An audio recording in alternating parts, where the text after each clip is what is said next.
Hi everyone, Cobweb Rose here, and I'm sorry I have a cold, so my voice has disappeared. But as you can probably tell by the fact that I have a cold and the fact that I'm wearing a sleeveless tank top, the seasons are changing here in Western North Carolina. So I thought that I would help you guys out with the class of 24 and let you know when is a good time for you to change out your winter gear, because I know a lot of you are already on trail or you're getting ready to be on trail, and you're going to be starting out with all of your winter gear because northern Georgia is still cold this time of year. Honestly, Western North Carolina is still cold this time of year too. It was 30 degrees last week, it's 70 degrees today. This is why we're all sick right now. At any rate, I wanted to talk to you guys about when to switch out your winter gear, because when I was doing my 2023 Appalachian Trail through hike, I made some mistakes and swapped out my winter gear too early and ended up being really cold for about 2 weeks, and I didn't have to be. So when you're packing your winter gear, there's a few things that you want to make sure that you have with you. If you get cold hands, I'd recommend packing a pair of gloves. I used Serious all-weather gloves. Theoretically, they're waterproof and windproof. In actual practice, not so much, but they did keep my hands from being exposed to the wind when they were already cold and wet. So that's an option if you guys like to wear gloves. I used a PolarTac fleece mid-layer for my original winter loadout when I was in the South, and I ended up swapping it out for this black diamond puffy, synthetic puffy jacket when I was in the North. My thought process was switching out the fleece for the puffy was this weighs less, and if it gets wet because it's a full synthetic puffy, it doesn't really matter as much. But honestly, I can't say I really have a specific opinion either way which one was better. Obviously, if you're wearing a fleece, if it gets wet, you still are as warm as if you were wearing a synthetic, except that the synthetic took a little bit, they both took equally long to dry. So really it's a toss-up for me. If I had to do it over again with a different piece of gear, I would actually probably use the Lightheart gear fleece, like synthetic fleece hoodie, because it's both lightweight and it dries pretty quickly, and it would still give you the mid-length warmth that you want. Now, something else that a lot of hikers start with and actually use the entire trail is a puffy jacket. I use this Cotopaxi 100% down puffy jacket. I love this thing because it has two giant kangaroo pockets, one through the sides and a zippered one through the top. This thing was super warm and I loved it. Now, one piece of advice I'll give you guys is do not get rid of your puffy jacket, because what you'll find, at least what I found in the summertime, was even if it's 80, 90 degrees during the daytime, if it drops down into the 50s at night, you're kind of cold because that's a 30-degree temperature difference, and now your body's used to being in 80, 90-degree weather. So I carried my Cotopaxi puffy the entire way to Katahdin with me, and it was a fantastic jacket.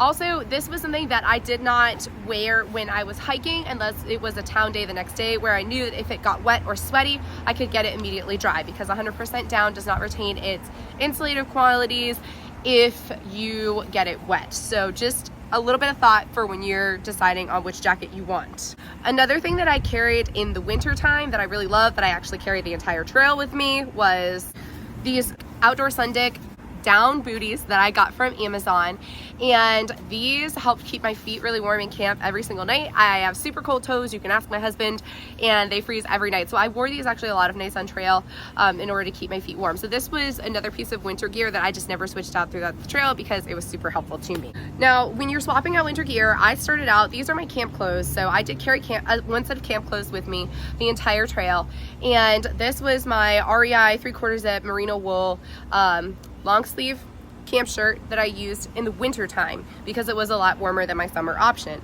I also wore Smart Wool merino wool base layer leggings in camp, and those were super warm.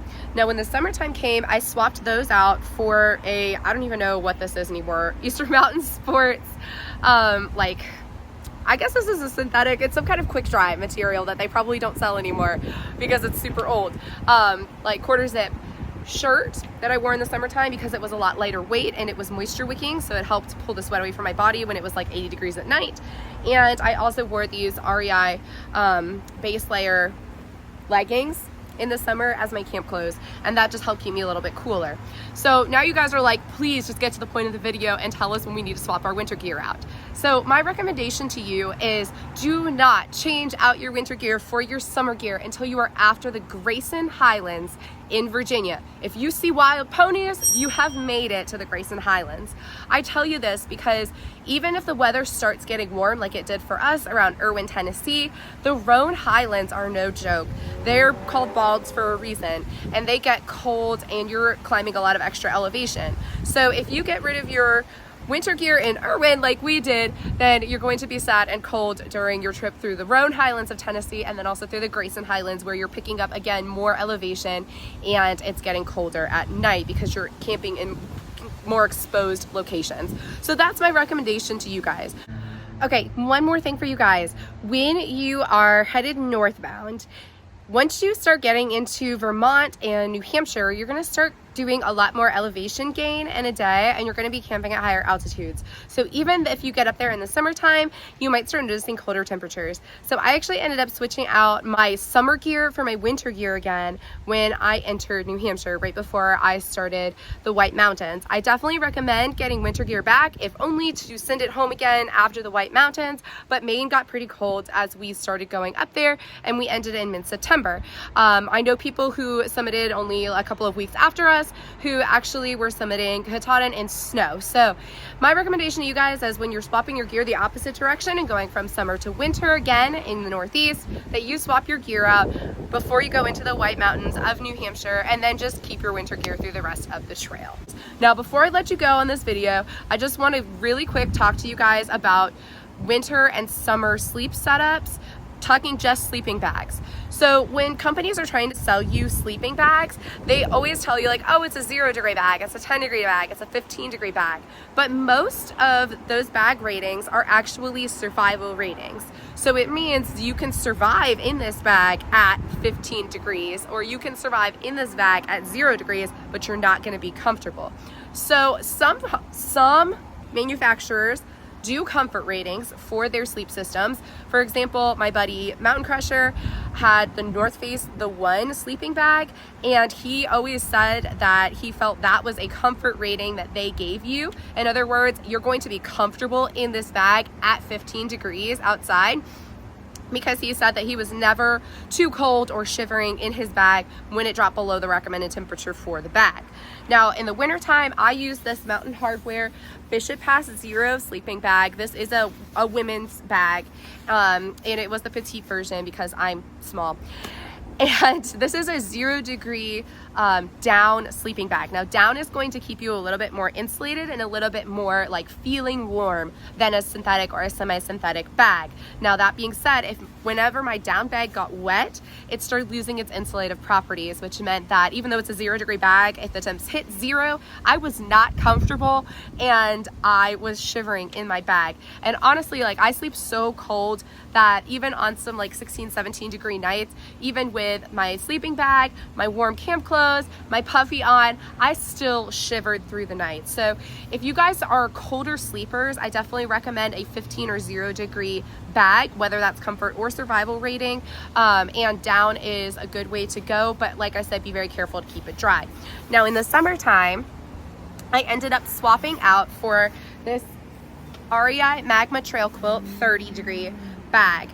This is the short version, again, because I am small, and this quilt has a closed toe box on it. I love this quilt for the most part, but this is a synthetic bag, so I never had to worry about it losing insulation, like insulative properties, when it got wet. I paired this with this Sea to Summit Cool Max sheet that I would put over top of my sleeping pad at night. These are super hard to find. I actually don't know if Sea to Summit makes these anymore, but it's actually like a fitted sheet for your sleeping pad, and that helped me sweat a lot less, because I found that when I didn't have it on my sleeping pad and I was using the quilt, because my back was right up against the like rubbery outside of the sleeping pad, that I would get really hot and sweaty and I couldn't sleep at night. So that's what I use for my summer setup. Now, both of these bags I think are rated for survival and not comfort, but either way, I was very pleased with my choices. But like I said, I'm a super, super cold sleeper. My friend Snapshot used an Enlighten equipment. I think his was a 40-degree bag, and he used that for the entire trail and had no issues because he's a lot warmer sleeper. And then, like I said, Mountain Crusher had in the North Face the one bag where you can actually zip in and out liners to make the bag anything from, I think it's a -5 to a 30 or 40-degree bag. So when you guys are doing your research, just bear in mind, if you are a colder sleeper, get something on the lower end. If you're a warmer sleeper, then you might not even have to worry about swapping out your sleep system in the summertime. So I hope this was helpful to you guys, and I apologize again for my voice sounding like nails on a chalkboard right now. Hopefully next week I'll be better for you. But as always, thank you guys so much for watching my channel. Please like and subscribe the video, share it with your friends, and happy trails. Good luck, class of 2024.